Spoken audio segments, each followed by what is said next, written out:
Okay, the amount of annoying videos I see on a daily basis, the pro-Palestine people are actually worse than the BLM people were. Okay, the amount of annoying videos I see of dead babies being blown to smithereens is just so annoying. These pro-Palestinian people are just worse than the BLM people. Can somebody just send a warning before you send all these videos with dead children? I don't need to be seeing that, okay? My dad is a lawyer and he told me that is an infringement upon my ability to enjoy my day. I'm just Emily, how are we gonna ever as a society overcome this below average IQ blonde stereotype when you keep popping off with some shit? You know who's not blocking airports? You know who's not blocking me from getting inside a coffee shop? My Jewish friends, because they're all at work. Emily, your Jewish friends are not bombing hospitals, airports, and schools right now, okay? That would be the US government, which is what the students are protesting. I know this is gonna sound absolutely wild to you, but you as an American have a small but not insignificant amount of influence in shaping your government's policies. And the students who you're so inconvenienced by are protesting against a genocide. Thank you, little blonde Hitler. I had to scoop my brain out just to understand this take. Hello, can somebody help please? My arm is stuck. Communism was created by a loser who created an ideology for losers. Here is my insightful and thorough and comprehensive critique of communism. Karl Marx literally sucks butt. He's a butt sucker. If Karl Marx started a band, he'd call it the Butthole Surfers. Communism was created by a loser from Loserville, and he lived a loser life, and every day he ate loser sandwiches and walked his loser dog, and he sat in his little loser chair, and he wrote his little loser book. What a loser. Loser communists can't think for themselves. That's what my daddy said. He's from Brazil, and he said communism is evil, and he's from Brazil. Communism is an ideology for losers, and everybody that follows communism is a loser too. Karl Marx is such an irrelevant loser who means nothing to the world, which is why I've devoted my entire online presence to talking about him. So stay tuned for my next video. Anyway, that's why I'm here, to talk about the evils and the losers of communism, okay? So thank you. Stay at the beach in the apartheid state. And people say that the United States is systemically racist. Yeah, okay. Right? Islamism, okay? Now, Islamism, you have these groups like the Islamist Republic of Iran, We ain't reading all that. Free Palestine. choose democracy and Western values. USA, Ukraine, Israel, Europe. Hey, Mr. Self-Proclaimed Power Gay, do you find it hard to defend the state of Israel when it literally criminalizes gay marriage? I love how you own yourself by trying to paint Israel as the beacon of democracy and Western values. Meanwhile, they criminalize your way of life. That's my lesson today for Queers for Palestine. I love ya, but you've been manipulated, and I'm not gonna let you take down Western civilization. Yes, because if there's one thing that we know about Queers for Palestine, they represent the threat of taking down Western civilization. Thank you, most brave liberal. Democracy, USA. I'm a white colonizer. I'm a white colonizer. I'm a white colonizer. No, you guys are settlers. You're not colonizers. You didn't colonize the land of Palestine. The colonizers in this case are the British fucking Empire and the Zionist leaders who colonized the land of Palestine by sending settlers such as yourself to settle the land. And yes, quite remarkably, they were all white. If you want to talk about individual colonizers, then let's look at the people who had the material power to institute and implement policies of colonization. People like the British Prime Minister Lloyd George. People like the founder of the State of Israel, David Ben-Gurion. People like Zionist leader Vladimir Jabotinsky, who said colonization is an adventure. If you want to talk about colonizers, let's talk about the Jewish Colonization Association. Why are you picking out random Israeli settlers and force-feeding them lines? Could it be that you have no argument? Grabbing random Israelis off the street and telling them to say, "I am a white colonizer," so you can have a gotcha video is not the flex that you think that it is. It only reports your ignorance. I know that you thought that you cooked with this video, but you did not. You cannot change the material reality that colonizers from the British Empire, along with the Zionist movement and later on with the United States government, colonized the land of Palestine, extirpated the indigenous population from their land, and illegally moved in and settled it. To be a colonizer, you have to have the material power of colonizing. You have to colonize. States with a monopoly on violence are the only entities that can colonize other parts of the world. Don't believe me? Let's refer back to early Zionist leader Vladimir Jabotinsky when he says, Zionist colonization can proceed and develop only under the protection of a power that is independent of the native population behind an iron wall which the native population cannot breach. Individual settlers like the people shown in this clip who were afforded the right to return by the Israeli government are not colonizers. The Israeli government is the colonizer. So your attempt to revise history by feeding lines to individual settlers to show somehow that colonization did not happen is a great argument to make if you're a baboon. What's hilarious is that you thought you did something. What's next in this brain dead series? Are you gonna astroturf Native American history by finding a black guy in America and force feeding him lines to say that he's a white colonizer now because he's living on Native American land? Finding ethnic minorities that are living in a country that has been colonized does not disprove that the country was colonized. When are we all going to come together and realize that these people who are on the internet posing as activists are actually just miserable people who can't contribute to the world, so they contribute to its destruction? People are like so fragile. People always want to blame the system for systemic problems. Like, what's that about? Everybody just wants to blame capitalism, the American government, but they never want to blame the human condition. Everyone knows that the human condition is slavery. Slaves are like always complaining about slavery, and it's just like really annoying. Like, I know I'm white and fabulous, and I've got a spiffy haircut, and I drive a Range Rover, because my dad's on the board of Chevron, but like, these people are so annoying. So like, I'm good, okay? But like, these people that are like trying to advance human rights are like so annoying. It's like, oh, I gotta look at you and my phone. Oh my God, I'm so inconvenienced. These people are hell-bent on contributing to the destruction of society. Every day I get on this app, among other apps, and I see somebody who looks like they haven't showered in 3 days, complaining about late-stage capitalism, or capitalist this, blah, blah, blah, blah, blah.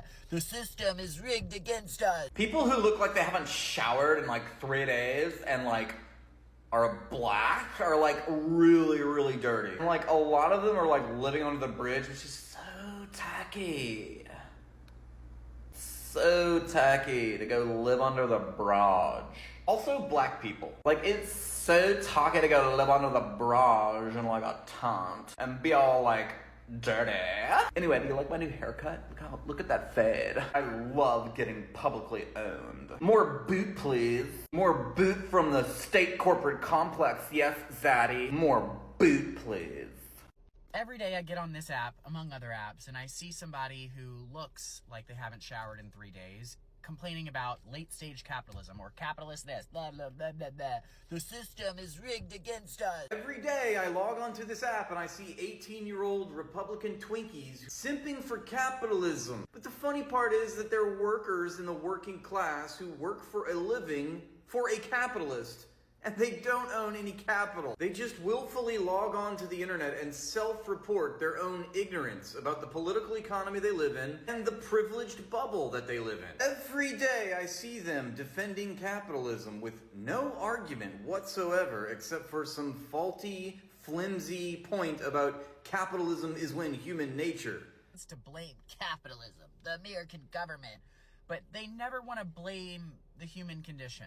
Which is not an argument. Meanwhile, actual critical thinking people can cite the historical record, cite objective facts about our society, cite research and studies, polling that has been done, which supports the claim, which is that capitalism is a system built on the principle of self-accumulation and self-enrichment to the detriment and exploitation of the masses, including this person I'm stitching here. I'm so sick of hobos literally littering the streets of LA. I am so sick of all these rude, scary hillbillies. Like, literally go somewhere else. And it's not even like I don't have any sympathy for, like, hillbillies on drugs. Because, like, if I had a choice in where my tax money could be spent, I would totally invest in, like, a hobo camp. Like, a camp where they could, like, all concentrate, like, far away from me. And I'm not even talking about the nice ones, obviously, like the ones that like sell you flowers or like hold up signs and are like nice to me. I'm talking about the ones that like pee and poo on the street and are like really rude and scary and like angry, and you like bring them food and they don't want food and it's like, why are you so angry? And I have sympathy and empathy and all that, but like my biggest fear is like becoming a hobo on drugs. And yeah, I live paycheck to paycheck and have more in common with a hobo on drugs than I ever will with a billionaire or even a millionaire, but that doesn't stop me from being completely delolo. Ooh, hang on, Spencer's calling. Spencer, salutations. Let's do make a cena for brunch. Toodles. Win workers. Go. We slaughtered it. Hey, hi, hello. Did you think that if you shoehorned the Jewish people are reptilians who secretly control the entire world conspiracy theory into the middle of your video that no one would notice it, you anti-Semitic piece of shit? You are absolutely pathetic. The fact that you took time out of your day to make this trash, when I clearly indicated in that video, as I do in every video that I make, that I'm talking about the apartheid ethno-state of Israel and not the Jewish faith. Depicting Israel as a monster as it commits an ongoing genocide hurts this guy's fifis. I hurt this dingleberry's feelings, whatever shall I do? So, I await your apology video. Don't forget, white Western liberals living in Ohio are the victim. We should all apologize to the Christian Zionists for offending them when we depict Israel as a fucking monster. How does this self-obsessed faux intellectual history dude not realize that he is once again spewing Zionist propaganda as he conflates a national territory with a religious identity? Does he think his audience is stupid? He should be ashamed of himself. You're either dishonest or you are incredibly, magnificently unintelligent. Either way, I don't give a shit. Motherfucker wrote, "How dare you," in his caption. Never underestimate phony, white, American, liberal, faux intellectual, self-obsessed, self-anointed history experts' ability to victimize themselves and tone police political satire in the middle of an eternal massacre playing out in the nightmare box every fucking day. I've given my entire page and my entire focus to covering the genocide in the Gaza Strip ever since October 7th. Let's see what this clown's been up to. Okay, here's his page. Hey, hi, hello, it's me, the History Wizard, host of the History Podcast. Have a day with the History Wizard. Hey, hi, hello, it's me, the History Wizard, host of the History Podcast. Have a day with the History. Hey, hi, hello, it's me, the History Wizard, host of the History Podcast. Bro, what the fuck is this shit? Wait a second, weren't you the stooge that was both sidesing a genocide? This comment reads, can you break down the whole Israel stuff to where my broken brain can understand it? Probably not. And this isn't a slight against you, the situation's just a fucking mess. And the average person simply isn't capable of discussing it without either being wildly anti-Semitic or supporting the ethnic cleansing that the Israeli government is committing against the Palestinian people. Yes, apartheid and ethnic cleansing is very nuanced and complex. You probably wouldn't understand. Oh no, I offended a Zionist. Anyway, clearly our little history wizard didn't think this one through. I really think the only reason that this little history wizard guy made this video is because he got to say the word Shoehorn. shoehorn. Shoehorned. Shoehorn. I mean, he really went for it, didn't he, folks? R.I.P., bozo. It's not genocide at the college. I give a fuck about what's going on the other side of the world, but why would I give a fuck about the college? Oh no, please tell me that Tiffany Haddish did not just get up on stage in front of tens of thousands of people and publicly acknowledge that she doesn't understand how the military-industrial complex works, or the fact that university endowments, including her tax money, funds an ongoing genocide. Please tell me our celebrities are not this morally or intellectually bankrupt. Yikes. I give a fuck about what's going on the other side of the world, but why would I give a fuck about the college? You just said it. I get it now. You only acknowledge the genocide insofar as your complicity is not implicated. Like you said, it's halfway across the world, so long as it doesn't interrupt your day. How brave! Never went to college.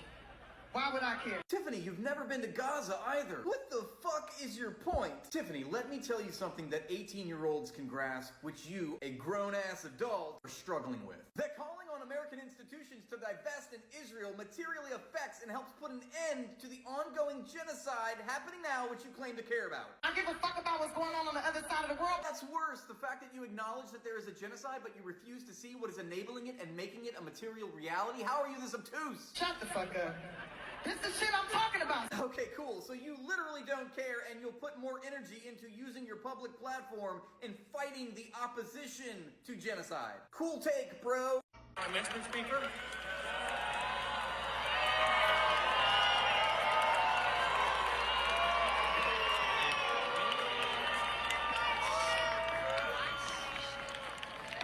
Oh no, not Jerry Seinfeld, the guy that made his career out of being too cool to have empathy for anything, is suddenly being publicly embarrassed for being too cool and not having empathy for anything. I shouldn't say anything, it's a fucking genocide. I take such delight when the old reactionaries are shamed by the youth for being spineless worms. That's exactly what Jerry Seinfeld is. He's just better than everyone, isn't he, folks? He just can't be bothered. Well, not anymore. Thankfully, the next generations that are coming of age have more spine than these old reactionary losers who are bought and sold and who benefit greatly from this awful system. And you know what's really amazing is that these college kids are not doing this out of fear of being drafted. They are doing this out of a basic moral faculty that they possess, which people like Jerry Seinfeld are too self-absorbed to have. Imagine having hundreds of millions of dollars and still being shown up by college kids. Imagine having hundreds of millions of dollars and still you cannot afford a spine. And all you can do is just smile there on stage as you get embarrassed. I have secondhand embarrassment for you, Jerry Seinfeld. All that money and all that fame, and still people see right through you. You unprincipled. Enjoy your new honorary degree as you live out the rest of your days as a literal worm. Nixon ordered Cambodian genocide. Sent cruise missiles to Sudan, people died. Obama gave the orders to do drone strikes. Invaded Nicaragua in '85. Hey,